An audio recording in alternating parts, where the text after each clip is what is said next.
تؤمن باللہ و رسولہ کہ امت رسول پاک کی ہر بات پر ایمان لائے، نبی کریم کی ہر بات، اور بغیر حیل و حجت کے ایمان لائے، بغیر حیل و حجت کے۔ ترمذی شریف کی حدیث ہے، نبی رحمت سید عالم صلی اللہ علیہ وسلم نے نا ایک بات کو بطور اعزاز کے بیان کیا، بطور اعزاز کے۔ ہمارے ہاں نا بہت بحث ہوتی ہے، بہت، ہم حکمت پوچھنا چاہتے ہیں لیکن غلام حکمتیں نہیں پوچھا کرتے تھے۔ بطور اعزاز نبی پاک نے بیان کیا، فرمایا میں نے جس کے سامنے بھی دین پیش کیا نا اس نے دلیل مانگی ہے کہ میرا ابو بکر ہے، جس کے سامنے میں نے دین پیش کیا تو دلیل نہیں مانگی، فوراً ہی کلمہ پڑھ کے مسلمان ہو گئے۔ حضور کی ہر بات پر یقین، آنکھیں بند کر کے، یہ امت کی ذمہ داری ہے۔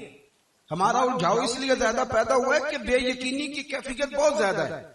صحابہ اس موقع پر بھی یقین کرتے تھے جہاں بظاہر لوگوں کے لیے مشکل تھا۔ پڑھیے بخاری، حضرت سلمان فارسی رضی اللہ تعالیٰ عنہ فرماتے ہیں کہ خندق کے موقع پر پوزیشن یہ تھی کہ ہم نے کئی دنوں سے روٹی نہیں کھائی تھی، پیٹ پہ پتھر باندھے ہوئے تھے۔ اور مزے کی بات یہ کہ جب عرض کیا نا یا رسول اللہ صلی اللہ علیہ وسلم پیٹوں پہ پتھر باندھے ہیں، تو محبوب نے فرمایا تم نے ایک باندھا، میں نے تو دو باندھے ہوئے۔ غربت تھی، پریشانی تھی، اور مسلمان دفاعی محاذ پہ تھے، کفار نے حملہ کر دیا، لیکن ان کے یقین کی کیفیت کیا تھی؟ حضرت سلمان فارسی رضی اللہ تعالیٰ عنہ فرماتے ہیں کہ خندق کھودتے کھودتے ایک چٹان آ گئی، ہم اس کو توڑنا چاہتے تھے تو ٹوٹتی نہیں تھی، اور جب ہم سے مشکل حل نہیں ہوتی تھی تو پھر ہم مشکل کشا نبی کی بارگاہ میں جاتے تھے۔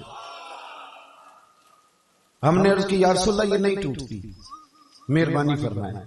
تو محبوب نے فرمایا کدال مجھے دو نا، لاؤ نا میرے ہاتھ میں۔ اللہ کرے آج ہمارے بچے بھی جفا کش ہو جائیں۔ ہاں حضور دعا مانگا کرتے تھے یا اللہ میری اولاد کو زیادہ پیسے نہ دینا، ان کو بقدر ضرورت روزی دینا۔ یہ جب سے پیروں کے بچے شہزادے پیر زادے کروڑوں اربوں خربوں آیا ہے تو وہ تو بیچارے ٹیشو نہیں اپنے ہاتھ سے اٹھاتے، وہ باقی کام کیسے کریں؟ یہ شہادت گاہ الفت میں قدم رکھنا لوگ آسان سمجھتے ہیں مسلمان ہونا۔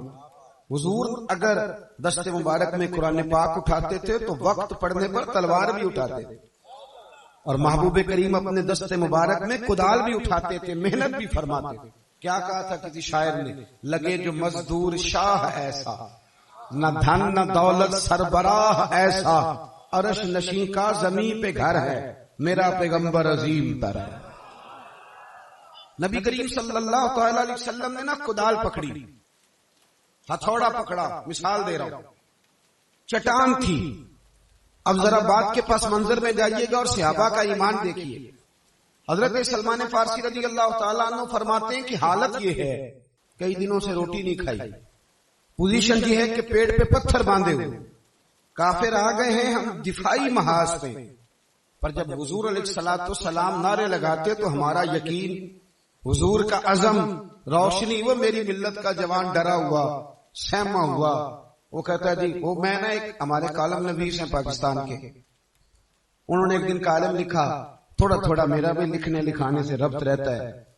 انہوں نے لکھا تو انہوں نے نا ایک بات بڑی عجیب لکھ دی، کہنے لگے جی وہ ایک گاؤں میں نا مثال دی لکھتے لکھتے، گاؤں میں نا ایک چودھری فوت ہو گیا تو ایک غریب کا بچہ اپنی دادی سے پوچھنے لگا اماں اب کون چودھری بنے گا؟ اماں کہنے لگی اس کا بیٹا۔ تو اس نے کہا اگر وہ بھی فوت ہو گیا؟ تو اس نے کہا اس کا بیٹا۔ تو اس نے کہا اگر وہ بھی فوت ہو گیا؟ تو اماں کہنے لگی پتر سارا گاؤں مر جائے تو نہیں چودھری بن سکتا، چودھری اسی خاندان سے بنے گا۔ تو یہ کالم لکھ کے انہوں نے لکھا کہ چند خاندانوں کا قبضہ ہے، چودھری نہیں بن سکتے۔ میں نے انہیں فون کیا، میں نے کہا آپ کو غلطی لگ گئی ہے، یہ آپ کو کس نے کہا غریب کا بچہ نہیں چودھری بن سکتا؟ یہ غلط بات۔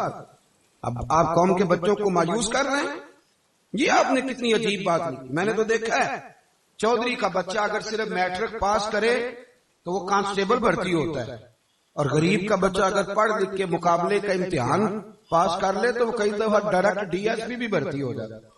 چودھری کے بچے کو سلوٹ مارنی پڑتی ہے، یہ آپ کیسی بات کرتے ہیں؟ حالات کے سہمے ہوئے لوگوں کو بتا دو، حالات بدل جاتے ہیں، ایک جیسے نہیں رہتے۔ یہ قوم میں مایوسیاں نہ پھیلاؤ، یہ تمہیں کس نے کہا؟ آپ بچوں کو قابل بنائیں، وہ محنت کریں، کیوں نہیں بن سکتے؟ سارا کچھ بنیں گے، قابل ہوتے ہیں تو اللہ تعالیٰ عزتیں عطا کرتا ہے. یہ کیا بات ہے؟ سنیں، نبی کریم صلی اللہ علیہ وسلم نے نا پہلی ضرب لگائی چٹان پہ، پہلی، اور حضور نے جب اللہ اکبر کہہ کے تھوڑا مارا نا، کدال ماری، تو صحابہ کہتے ہیں کہ روشنی نکلی اس میں سے.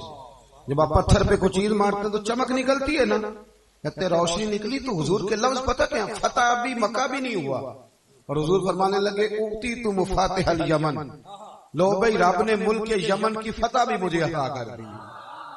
آ گئی کنجیاں یمن کی بھی، کنجیاں آ گئی. صحابہ نعرے لگا رہے ہیں، نعرے لگا، یقین دیکھو ان کا. حضور نے دوسری ضرب لگائی تو فرمایا لو بھائی شام بھی فتح ہو گیا. تیسری ضرب لگائی تو فرمایا لو بھی ایران بھی ہمارا.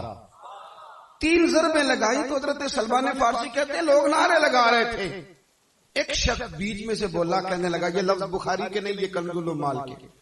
بولا اور بول کے کہنے لگا فتح تو مکہ بھی نہیں ہوا اور تم یمن کے اور ایران کے اور شام کے فتح ہونے پہ نعرے لگا رہے ہو.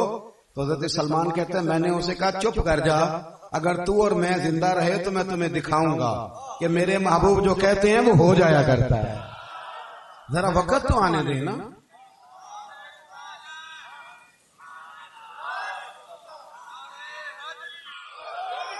اب بات کو سمجھے.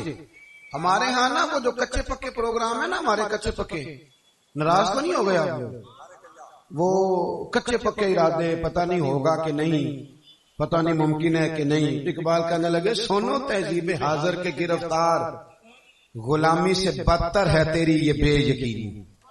یہ جو سویرے کچھ ہوتا ہے، دوپہر کچھ ہوتا ہے، شام، پہلے یقین ایمان تو پختہ کر، پکی باتیں کر. اور حضرت سلمان فارسی کہتے ہیں پھر حضرت عمر کے زمانے میں یہ علاقے فتح ہوئے، اور جب وہ فتح ہو رہے تھے نا تو میری آنکھوں میں آنسو بھی تھے، اور وہ منظر بھی تھا جو خندق میں نے اپنی نگاہوں سے دیکھا.